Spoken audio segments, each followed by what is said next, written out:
नमस्कार दोस्तों, मैं हूं रियल एस्टेट कोच प्रसाद आमोणकर और आज का जो मेरा टॉपिक है वो एक बहुत सेंसिटिव टॉपिक है। अगर इस टॉपिक के बारे में मैंने बात की और कुछ लोगों ने उसे सुना तो उन्हें गुस्सा आएगा और उनको गुस्सा, जो क्लाइंट्स हैं उनको गुस्सा आएगा। वो इसलिए आएगा क्योंकि शायद वो ऐसा करते होंगे। अगर वो ऐसा नहीं करते हैं तो उनको शायद गुस्सा नहीं आएगा, उन्हें बुरा लगेगा, हमारे लिए बुरा लगेगा। 12 साल से मैं काम कर रहा हूँ इस बिज़नेस में और मैं ये आज का जो टॉपिक है वो एक स्टोरी से शुरुआत करना चाहता हूँ।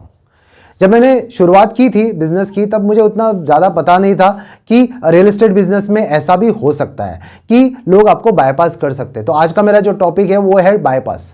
बायपास एक लोकल टर्म मैंने यूज़ किया यहाँ पे क्योंकि सारे एजेंट्स यही यूज़ करते हैं।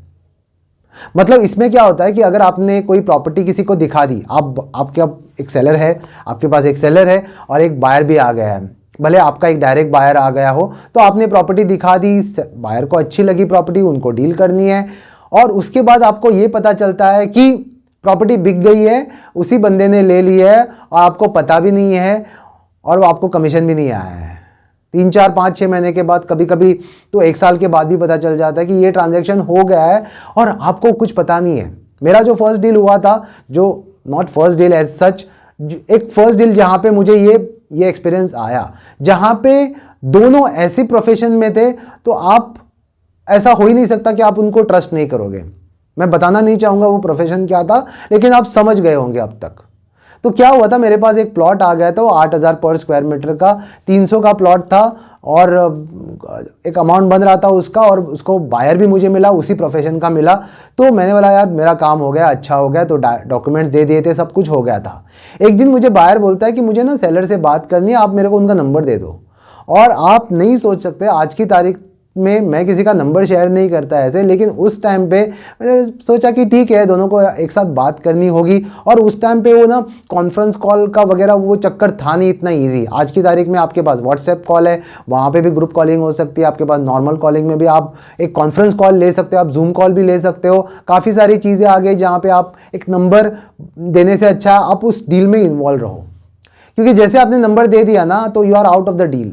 भले आप काम करो, भले आपको पैसा भी मिले, लेकिन वो पैसा देने के टाइम पे ना आपको इतना सुनाएंगे, इतना ह्यूमिलेट करेंगे आपने किया क्या है। तो आपको अगर उस टोटल डील में इन्वॉल्व रहना है, कंट्रोल में भी रहना है उस डील के, तो कभी नंबर मत शेयर करना है, बहुत ज़रूरी है।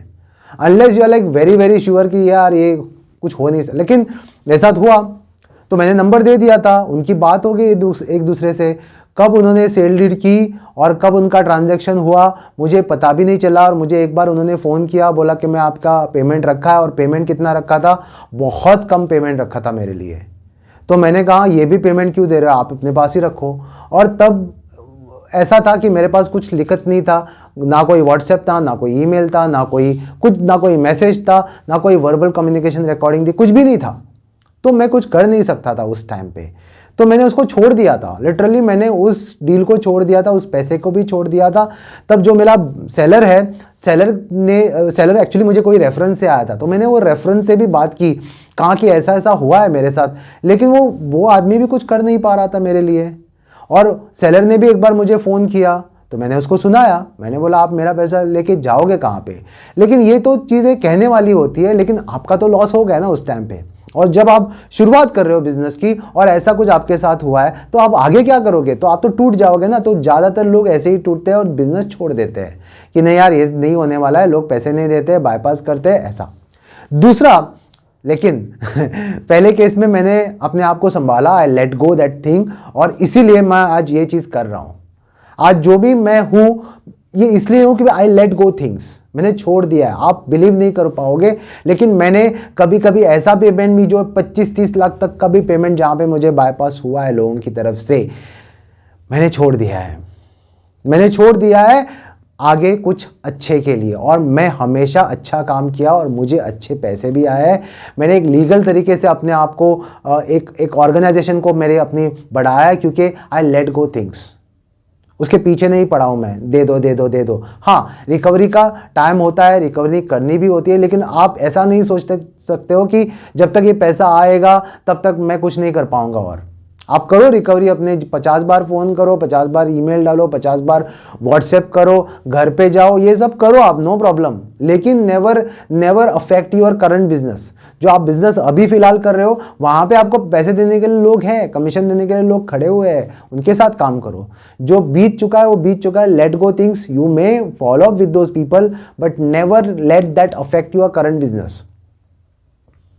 तो दूसरे केस में क्या हुआ था, मतलब ये तो रिसेंट है, बहुत रिसेंट, मैं 4-5 साल पहले की बात कर रहा हूँ, जहाँ पे मैंने एक प्रॉपर्टी दिखाई थी। प्रॉपर्टी का वैल्यूएशन करीब 7.5 करोड़ का था। उसमें मेरे पास जो सेलर आया था वो एक रेफरेंस से आया था और मैंने उनको अपना कमीशन भी बता दिया था, सब हो गया था। उसके बाद मैंने प्रॉपर्टी पहले इंसान को जो दिखाई, जिनको मैं जानता था, काफ़ी सालों से जानता था, उनको मैंने प्रॉपर्टी दिखाई, उन्हें अच्छी लगी, उन्होंने कहा चलो इसको करते हैं। मैंने डॉक्यूमेंट्स उनको दे दिए। उसके बाद जो ओनर है ना, ओनर ने क्या किया कि ओनर ने उसको होल्ड पे रखा, नहीं थोड़ा फैमिली का इशू है, फलाना वाला। हर संडे को मैं इसको फ़ोन करूँ तो मैं यहाँ पे हूँ, वहाँ पे हूँ, मेरी फैमिली के साथ बात चल रही है, हम करते हैं, देखते हैं कैसा होता है। ये सब हो गया था। उसके बाद उन्होंने कहा कि 2 महीने के लिए हमको इस प्रॉपर्टी को थोड़ा मार्केट से ऑफ करना पड़ेगा, आप थोड़ा इसको होल्ड करो। लेकिन कुछ 1 साल के बाद जब मैं मुंबई में था और जब मैं एयरपोर्ट से आ रहा था, तब मुझे जो बायर है, जो मेरा बायर था जिसको मैं जानता था इतने सालों से, वो मुझे मिले और उन्होंने कहा कि प्रसाद मैंने वो डील कर दिया, मेरा हो गया है, लेकिन you are the person, you connected me to those people, तो मैं डेफिनेटली तुम्हारे कमीशन दे दूंगा। तो उस टाइम पे तो मैं कुछ बोल नहीं पाया, because first of all I was shocked कि 1 साल के बाद ये डील के बारे में मुझे पता चलता। और वो 1 साल बाद नहीं हुई थी, वो उसी दौरान हुई थी। The seller only wanted to avoid me, मुझे अवॉइड करना चाहते थे, इसीलिए उन्होंने मुझे दूर रखा, लेकिन आउट एंड आउट वहाँ पे मुझे बाईपास करके वहाँ पे चले गए। तो मैंने बोला ठीक है। तो जो बायर था मेरा, बायर ने कहा मैं आपको कमीशन दे दूंगा। उसको काफ़ी टाइम बीत गया, 1 महीना हो गया, 2 महीने का, कोई पैसे का बात ही नहीं चल रहा है यहाँ पे। उसके बाद उन्होंने मुझे कहा कि देखो मैं आपको पेमेंट दे रहा हूँ, लेकिन एज अ गुडविल करके दे रहा हूँ, आपका कोई उसमें कंट्रीब्यूशन था नहीं। तो मैंने तो कुछ पूछा भी नहीं था ना आपसे पैसा, आपने मुझे बाईपास किया, मैं छोड़ गया था आपको। अगर आपको सच में मुझे पैसा देना होता तो आप मुझे कभी बाईपास नहीं करते। आप मुझे, जब वो प्रॉपर्टी आपके पास वापस आई तो आप मुझे बोलते थे कि ये प्रसाद मेरे पास प्रॉपर्टी वापस आ गया, I want you involve in the deal. लेकिन मैंने बोला ठीक है, अपना ही बंदा है, चलो जाने दो। जानता था ना, कितने सालों से जानता मैं उसको, एक रिलेशन जैसा होता है ना किसी के साथ, तो आप ऐसा कुछ कर नहीं पाते। उसके बाद 4 महीने हो गए, 5 महीने हो गए, नहीं पैसा नहीं है, अभी हमारा सेल डीड हुआ नहीं है। बोला अच्छा सेल डीड नहीं हुआ है तो ठीक है। उसके बाद मुझे बोलने लगे कि नहीं ये डील तो किसी और ने मेरे लिए की थी, तुम्हारा कुछ इन्वॉल्वमेंट नहीं है, मैं तो तुमको खाली एज अ फेवर जैसा कर रहा हूँ। तो ऐसा मत करो, मुझे इमेलेट मत करो, आपको देना है तो दे दो, नहीं तो छोड़ दो। ऐसे करते करते 4 साल, आप सोच सकते हो 4 साल तक उस बंदे ने, मेरे पास पूरा कम्युनिकेशन है जहाँ पे क्लियरली बोला है कि मैं आपको पैसे दे दूंगा। 4 साल के बाद, 5 साल के बाद वो बंदा आपको पैसे नहीं देता है, लेकिन ये 4-5 साल में मेरा कुछ बिगड़ा नहीं है, मैं उसके पैसे पे डिपेंड नहीं था, मैं आई लेट गो, मैंने फॉलोअप भी किया था। उसके बाद 4-5 साल के बाद मुझे उसने उतना, जब मैं उनके प्रीमाइसिस पे गया तो उन्होंने मुझे कहा अच्छा तुम आए हो किसके लिए, पैसे लेने के लिए? मुझे लगा तुम क्लाइंट लेके आए हो मेरी प्रॉपर्टी के लिए। तो ऐसे उसने मुझे ह्यूमिलेट किया, तो मुझे अच्छा नहीं लगा। मैंने बोला आपको देखो, शायद आपको ज़्यादा पैसे की ज़रूरत है मेरे से, आप ये पैसा अपने पास ही रखो, क्योंकि 4-5 साल के बाद अगर मुझे आप 5-10 लाख दोगे तो उसकी वैसे भी वैल्यू कम हो गई है ऑलरेडी। अगर आप मुझे तब पैसे दिए होते तो आज वो पैसे कुछ और हो जाते थे, कुछ अलग हो जाते थे। और इसमें एक चीज़ है कि आप किसी का विश्वास, वो एक ट्रस्ट है ना, तोड़ देते हो। क्या आपको लगता है कि अगर मेरे पास कोई अच्छी प्रॉपर्टी है तो मैं वहाँ पे वापस जाऊँगा? ठीक है, मेरा नुकसान हुआ है, लेकिन मेरे बिज़नेस में मुझे कभी नुकसान नहीं हुआ। मैं हमेशा अच्छा बिज़नेस किया है, हमेशा लोगों को अच्छा किया, सारे क्लाइंट्स के लिए अच्छा किया। आपको 80-90% लोग अच्छा ही बोलेंगे, ये 2-3% जो लोग हैं जो आपके बारे में बुरा बोलेंगे या फिर आपको बाईपास करेंगे, वो तो होने ही वाला है। लेकिन मैं बताना ये चाहता हूँ कि शायद ऐसा हो ही नहीं सकता कि 100% of the customers will pay you money. ये लोग आएंगे आपकी लाइफ में एज ए एजेंट, आपके पास डेफिनेटली ऐसे लोग आएंगे, लेकिन उसमें आप कुछ नहीं कर सकते, ये होने ही वाला है।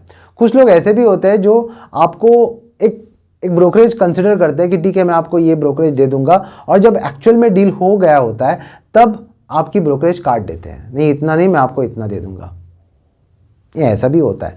तो इस टॉपिक, इस सब्जेक्ट का, इस वीडियो का मेन पर्पज़ यही था कि जो ये लोग बाईपास करते हैं आपको, तो उसके लिए आपको तो अपना कम्युनिकेशन ठीक से रखना है। आपको व्हाट्सएप या मैसेजेस, ईमेल जो भी है, या फिर आप जो रिटर्न डॉक्यूमेंट लेते हो उनसे तो वो भी आप ले लो। अगर ये सब लेने के बाद आपके पास कुछ तो प्रूफ रहता है कि भैया आपने मेरे को बोला था, ये ब्रोकरेज आपने एक्नॉलेज की थी, उस केस में काफ़ी सारे हमारे जो एजेंट्स हैं ये लिखित लेते हैं और एक प्रूफ रहता है। उनके साथ भी हुआ है, उनके साथ भी ये मिसहैप हुआ है, लेकिन उन्होंने अपनी तरफ से प्रिकॉशनरी मेजर्स हमेशा रखे। तो आप भी रखो। आज का जो अगर वीडियो है आपको अगर पसंद आया है, आपको अगर मेरे और सवाल है आपके जो रियल एस्टेट के बारे में, और आपको लगता है कि मैं उसको सॉल्व कर सकता हूँ, मैं वो आंसर कर सकता हूँ, तो आप मुझे कमेंट बॉक्स में लिख सकते हैं। और तब तक के लिए धन्यवाद।